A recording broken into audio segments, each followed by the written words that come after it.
Welcome to the Property Pendulum, brought to you by Domain and Fear and Greed, the podcast that tells you which way the property market is going to swing and how to make the most of it. I'm Michael Thompson, and I'm joined by Alice Stolz, National Property Editor at Domain and one of Australia's foremost experts on all things real estate, known to audiences right around the country for her work on Nine, including The Block. Hello, Alice.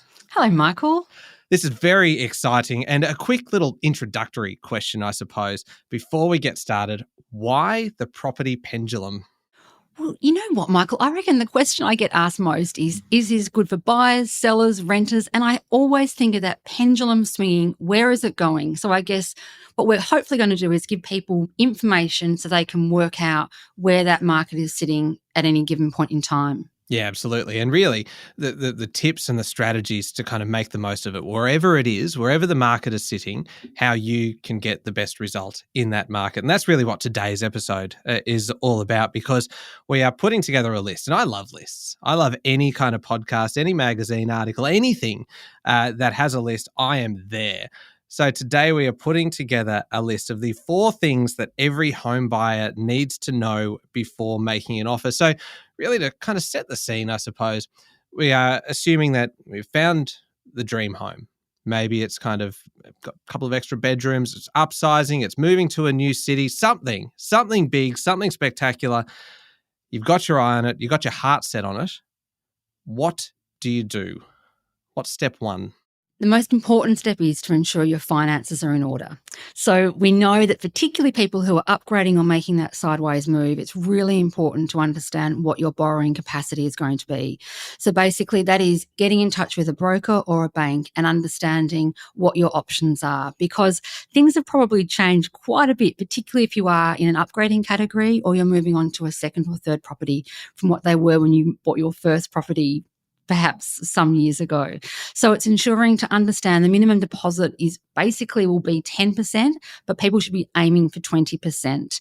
Now, if you are borrowing more than 80% of the property value that you're going to have to take out lender's mortgage insurance. So being really mindful about how that will impact all the charges associated with what you're paying for. And a broker can talk you through all of this, can't they? And so it's really the first step is to go and talk to someone. And you can do that almost before you've found the house. Completely. And I mean, really, anyone who is really after good financial health should be doing that sort of almost once a year just to check in with someone quite neutral and agnostic, I suppose. And it's amazing the rise of brokers in Australia compared to where banks were 10 years ago, that people are really using them a lot more as that touch point to ensure they've got the best interest rate possible and that their borrowing options are always sort of ready to go should they find something. And so say they have then found something. Is it, I suppose, having pre-approval in place so that you can move quite quickly? Because I suppose time is of the essence in this scenario, isn't it? If you found something, you don't want to just leave it for weeks and weeks and weeks while you get your ducks in a row. Exactly. And in my mind, there's no harm done in having that pre-approval ready to go. It just gives you flexibility. It allows you to pounce when you're ready, and also just gives you that confidence that you're sort of not wasting time or just kicking tires. So I think it also means that you're not going to look at properties that are out of your budget or well below your budget or whatnot. So I think it just gives you certainty and clarity about what you can actually purchase. The temptation is there though, isn't it? Like I know that when we were looking to upgrade, we constantly went to open homes for properties that we knew we couldn't afford. It was slightly above what we'd been pre-approved for. A waste of time, maybe, but God, it's fun. Always looking for the top shelf, sort of that idea of just stretching slightly up. Look, you know what? I think it's quite harmless in the sense that maybe it's giving you ideas about what you might want to do on your next property. It might give you ideas about what the property after this one will be. I think there's no harm in it. And I think the more you can understand different levels of the market and what you're getting for your money and the difference in price in each category, the better. Oh, thank you for making me feel better about it. It wasn't wasted time at all. It was just future research. I love that. I suppose that's kind of leading us into step 2 then. So stage 1 is kind of knowing what you can afford. Step 2 is then knowing what the property you are looking at is actually worth. And to me, this feels like a very hard thing to do because there are so many different forces that can impact on it. How on earth do you figure out what this is going to be worth and therefore how much you should be offering? Yeah, there's a saying in property that a property is only worth what a buyer is willing to pay. And ask any vendor or house owner what they think their property is worth, and it probably is quite different than what the average buyer will pay for it. Yeah. I think it's also really important to remember how quickly a market can move, particularly in this current cycle we're in at the moment. You know, we're moving into a buyer's market, and the market is changing quite a bit in different cities and in different suburbs and regions. So basically, you should check what the estimated value is of the property that you're looking at. And you should also be really forensically looking at auction results in the area that you're buying. I think that's probably the most salient and transparent way to actually see what's going on. Go to auctions, see the level of bidding, or there might be no bidding, and that will give you a very firm indication of what's going on in that little patch.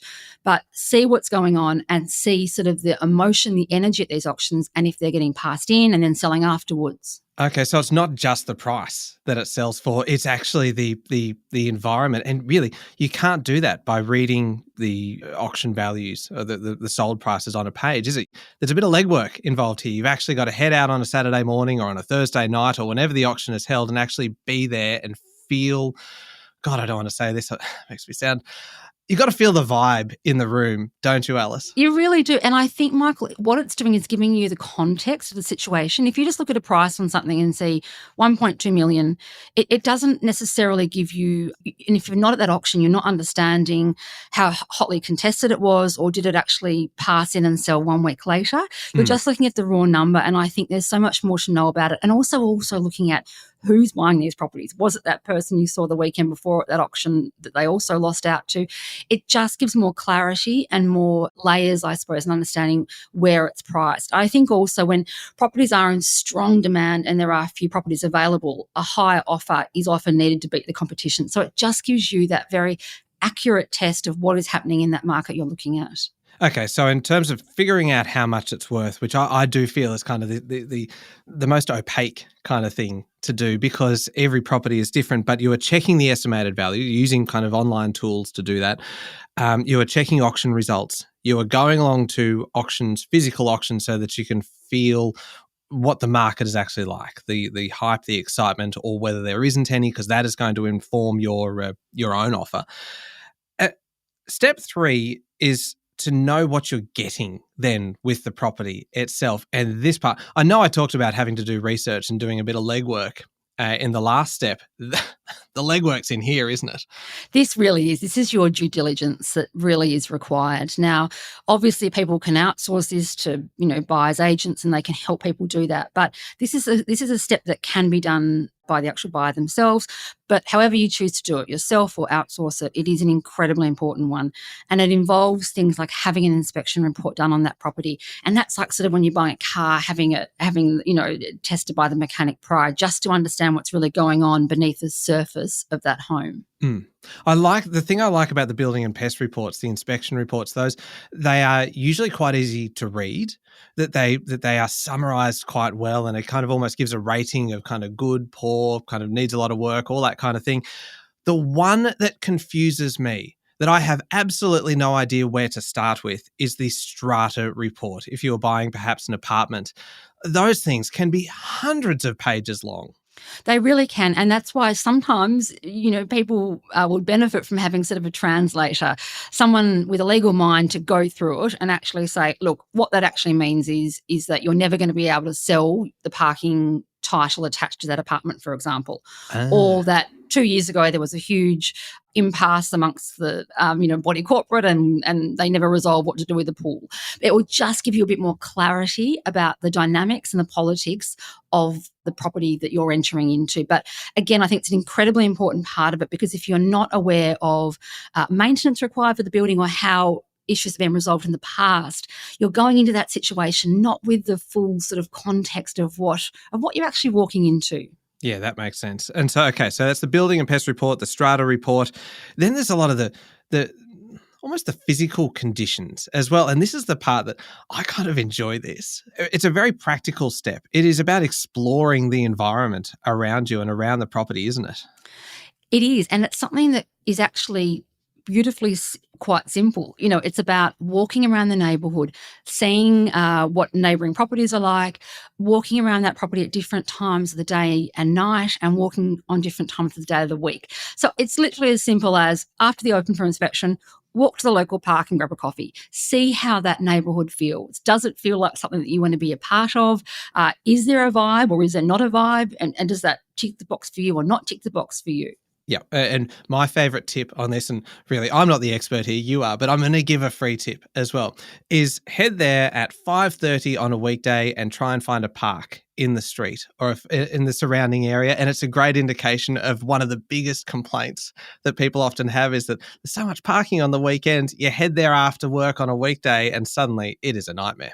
Love it. Or go there during the school run time, because I think school run time can be another thing, because also if you think, okay, great, I can live here, my kids could go to school here, and you've got this idea that your children can now finally walk to school, it's only a 5-minute walk, but if you go there at that time and suddenly see traffic banked up, no crossing person on that main road, just ensure that it's going to fit the needs of your situation and your family. And the only way to do that really is just to do it yourself. Yeah, and then it gets into kind of a whole lot of other things like phone black spots, the traffic noise, train noise if you're near a train line, and like water drainage and trees and things like this that you wouldn't think so. It's so easy to get swept up and caught up in the emotion of seeing this property, the property that you love.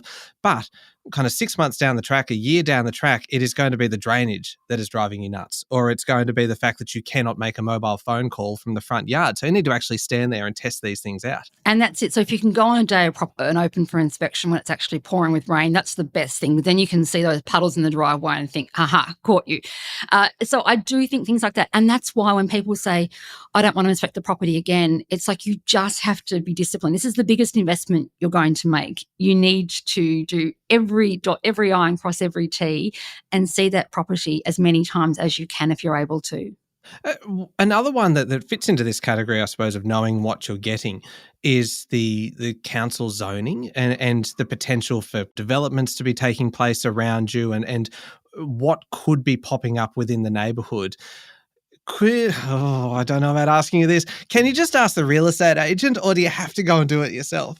You absolutely can ask the agent, and they are obliged to tell you what is going on and any sort of red flags that might be changing the sort of scope of the area that you're looking at buying in. However, again, I really firmly believe in taking this into your own hands, and it's a simple call to your council or a simple look at the website of the council that you might be buying in just to see any zoning changes, any planning applications in the area that you're looking at that might, adversely affect your property. Like, is there about to be a sort of mid-level development built next door to you? And I particularly think in our big capital cities at the moment, we are going through a complete renaissance when it comes to the structure and the planning of our cities at the moment. So it's an incredibly important thing to be mindful of in this current environment. And again, it's not to put people off, Michael. It's just to understand why a property might be priced at a certain way, why there might be more people interested in it or not. So it's not to say you can't buy it, but at least you will know everything you need to know and make an incredibly informed decision. Would you ever knock on the doors and have a chat to the neighbours? Like, how far would you take your due diligence in this scenario? Pretty much nothing stops me, and I'm a complete nosy parker with things like that, and I will always talk to the neighbours. And that's why if you go to auctions in the area, the neighbours will always give an opinion and say, oh gosh, this area, it's really going to the dogs, and they will say things like, and the neighbour up there's, they put their planning and permit in every year, it counts on, it keeps getting rejected, and they'll give you all the goss. And look, I'm not disingenuous with not saying that I might be interested in the property, but I'm just gathering information. Yeah. And some of it should be taken with a pinch of salt. You obviously can't really verify a lot of that information, but it just, again, adds another layer that can't hurt to know about. And I think it also gives an insight into what sort of the neighbourhood's like that you're looking at buying in. Yeah, suddenly you might realise that you'll fit in remarkably well. Everyone's just happy to have a big old chat about property and suddenly you go, oh, I'm home. Exactly. Here we go.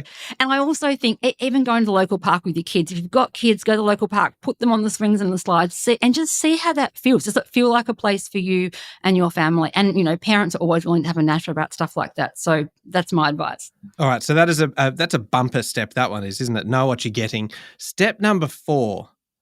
You've put all of this together, you've put all of your information together and you've kind of used all of that information to figure out kind of an offer. Step number 4 is deciding whether or not your offer is actually realistic. This is an important one because you don't want to necessarily, just create what is considered a lowball offer and end up, eliciting a not ideal emotion from an agent. not that it matters, but you sort of need to think, I've got to work through this. And what you ideally want to do is put your best foot forward.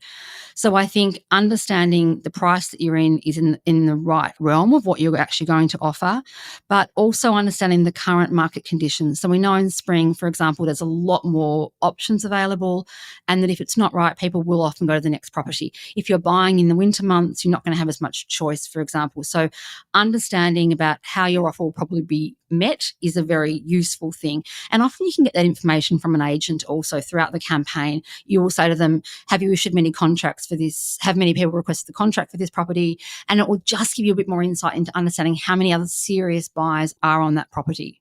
All that being said, Michael, we hear about it every single weekend that someone just rocks up at an auction, hasn't even walked through the property, bids, and often wins the keys. So there is a certain element that you just cannot be aware of, but you yourself can be as prepared as possible and know what your limit is. And I think when it comes to that offer, it's about knowing the absolute maximum price you will go to, your ideal price of what you pay for it, and the bargain price you'd think, my gosh, I just got the bargain of a lifetime to get that property. Those three prices, I think, is a really sort of clever way of approaching this. And so in terms of them making an offer, you are using all of the information that you've gathered. And would you actually take some of that information to the agent? Say, for instance, the building and pest report turned up a bunch of issues, or the strata report kind of has a whole lot of challenges, or you realise that there's a phone black spot in the front driveway or something like that's probably not going to have a huge impact on the sale price. But anyway, we'll put it in there regardless. Can you take all of that information along and say, this is my offer, this is why it's probably a little bit under what you're expecting? Does it give you a little bit more credibility as a buyer?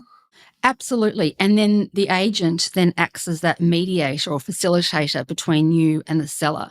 So when the agent takes that offer, your offer, and the context around it and how you got to that price, as long as it's reasonable, they then discuss that to the seller. And the seller's like, that's way below what I wanted. And the agent will point out the fact that this buyer has referred to the house across the road sold for this last year. This house has got this coming up to it, as well as the fact that it's got termites and needs to be restumped, for example. And then it just helps the owner move along in their mind to get to that middle ground, I suppose. And again, it's not putting it on the seller that they have to accept that offer, but it's helping them to understand why you're offering that amount. Goodness me, we have just created a 4-step recipe for the perfect home offer. Well, I mean, but that also then assumes that you have control over every step, which, as we just discussed, you really don't. There are always going to be external factors coming in, but if you follow these steps, it does put you in the best position you can possibly be. I think you can only control what you can control, but you can at least be as armed as possible to go into this situation to put your best foot forward. All right, step 1, know what you can afford. Step 2, know how much it's worth. Step number 3, know what you're getting. And step number 4, figure out, is your offer realistic? They are the 4 things that every home buyer needs to know before making an offer. Thanks very much, Alice. Thanks, Michael. Great chatting with you. That was real estate expert Alice Stolz, national property editor at Domain, and I'm Michael Thompson. Make sure you're following the podcast, and we'll be back next week with another episode of The Property Pendulum, brought to you by Domain and Fear and Greed, the podcast that tells you which way the property market is going to swing and how to make the most of it.